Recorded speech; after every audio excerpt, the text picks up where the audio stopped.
Hello everyone and welcome. Today I will be teaching you how to program a basic thing with C++ and show you some basics about C++.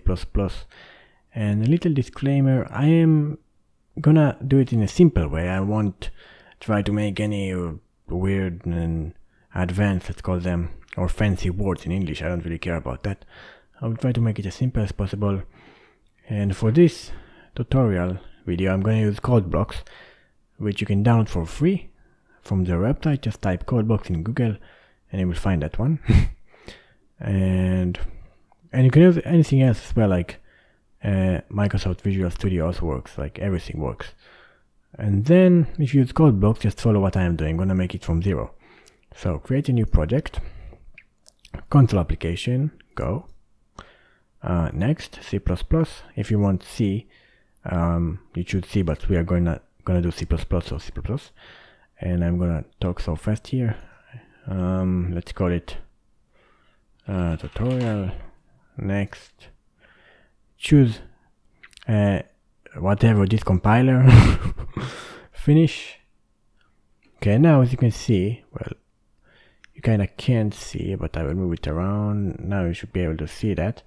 Here we have sources and main, and if you double click on main, you can see now all of the code here.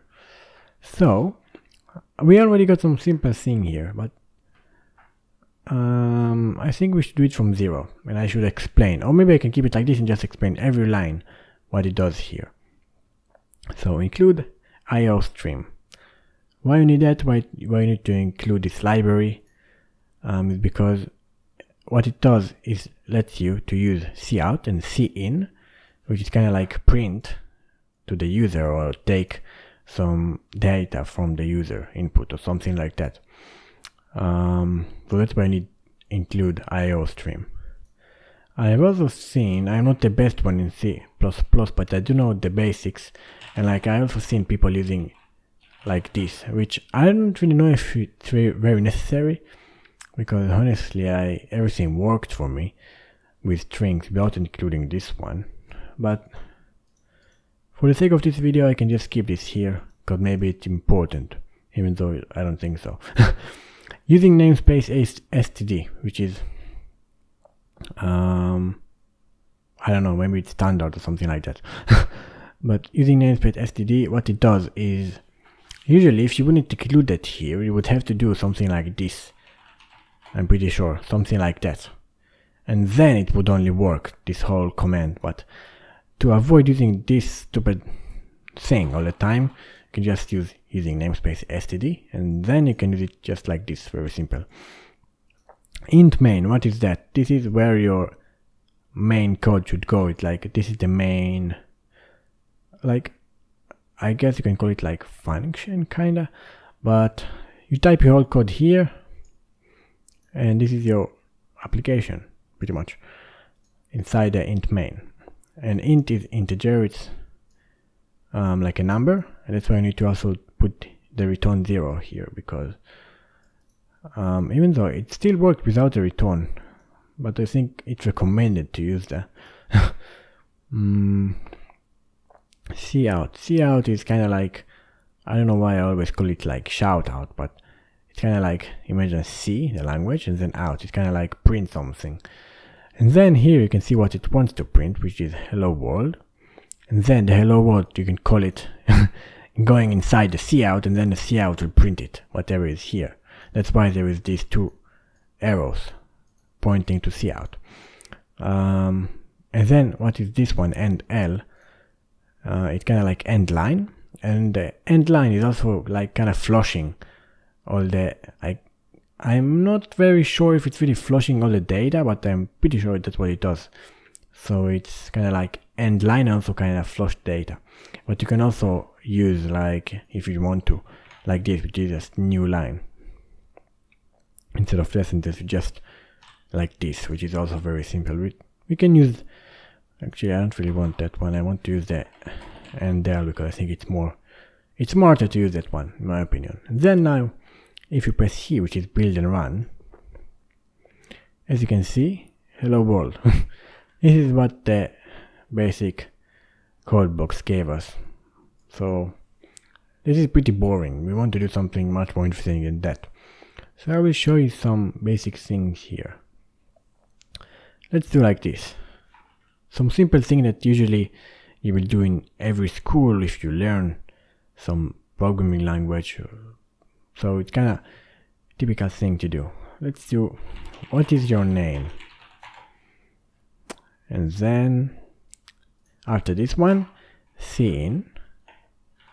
And now, as you can see, scene gets some user input. And then why the arrow to the other side? And because now we want to know what the input is. We don't want to like print something, I don't know. What is your name? Okay, we need to make some variables here. So variables you can make like this. If you want string, which is what we need, so string, and let's call it name equal to nothing right now. But you need to do it like this because this is very important, this one. Some people make it just like this and they think this is just fine. This is not, you must put this one if you want it empty. And then here we just the name variable. So now they will, I will show you. What is your name? Now it asks the user to type something. And then whatever they type here, it will store the data from what they did type there inside the name variable. So it will store what the user did type there. Okay, let's do now cout, which is to print again. What is your last name? Like this. And then again endl, because it's important, in my opinion. Of course you can do just the new line thing instead of the whole thing here, but I prefer that one. Okay, scene. Now we want last name. Oops, last name. And we make a new variable called string last name equal to nothing. Then cout. Now we can type your full name is with space. It's very important. I will show you why. Your full name is, and then name, and then like this. And then we want to make a space here. So to make a space between the name and the last name, that's very important. And then last name and L. Let's check if that works. So what is your name? Jon. What is your last name? Shax. Your full name is Jon Shax. And as you can see, this is very simple to do. And I really hope that I did explain it in a reasonable way. I don't want you to get confused here.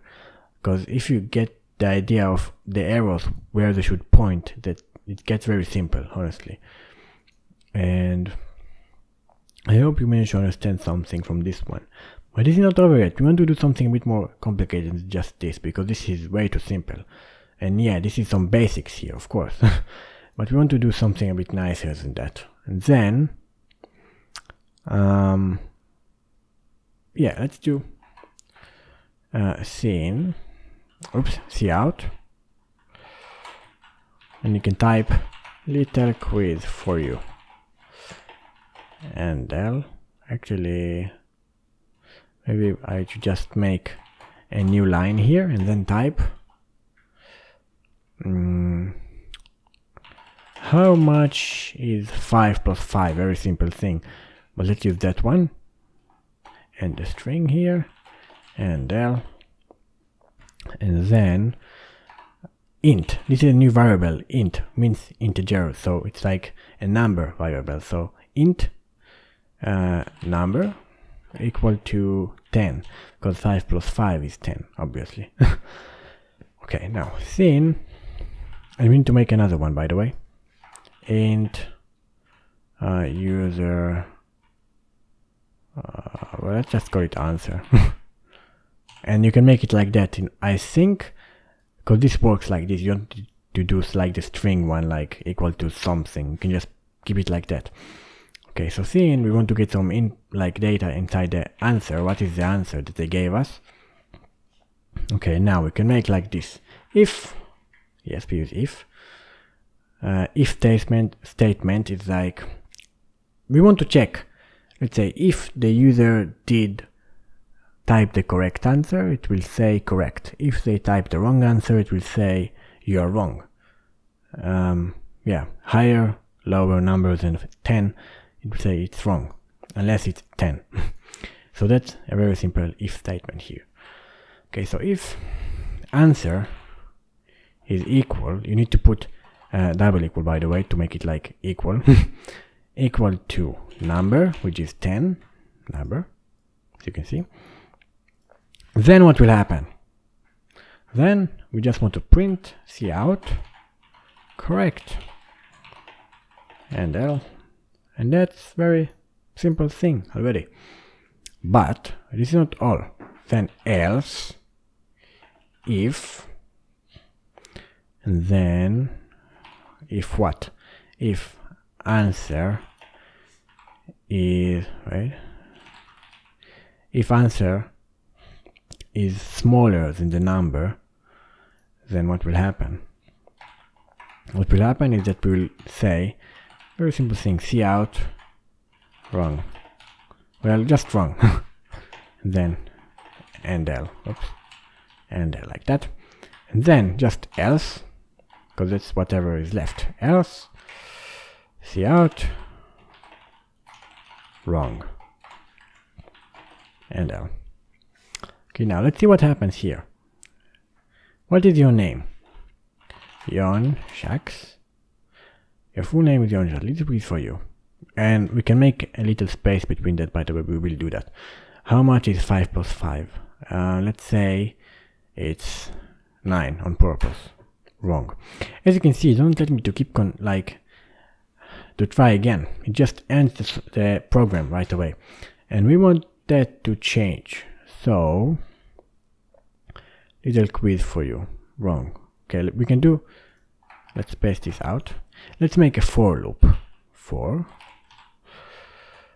And then inside that, I want to delete this one. And then the for loop ends here. Now, what that does, it pretty much, if the user will answer something, then it will go back to the for loop and start again from here. And then we need to get the input again and then repeating itself. I can kind of show you. It might repeat itself very much right now, but Jon Shax, how much 5? Let's say 9 again. Wrong. 4 wrong. 5 wrong. 10 correct. But as you can see, it keeps going. I can't really end the program. Why? That's because we need to, after the correct one, in the same place, if the answer is correct, we need to type break. So it will pretty much break the for loop. And then, if you run it and build it, by the way, let's try Jon Shax, 5 plus 5, let's say 9 again. Wrong, obviously. Now 10, correct. Press any key to continue, means it worked. And there is sometimes some problems, like if you type it in different ways than what I did here, and you just try to experiment with stuff, it might happen that if you, oops, Jon Shax, it might happen that if you type the correct answer right away, it will say it's wrong, because if you put the for loop in wrong places, it can do that, or if you do something stupid like you put the sin before the for loop, so it can kind of make some problems. At least it happened to me once, so yeah. Okay, thank you everyone for watching. If you enjoyed, and I hope you learned something from this video. If you did, please leave a like, and let me know if you want to watch more C++ tutorials. I am also kind of learning it myself, but I hope that I explained in a good way, and I hope that you will learn more. Thank you for watching. Bye bye.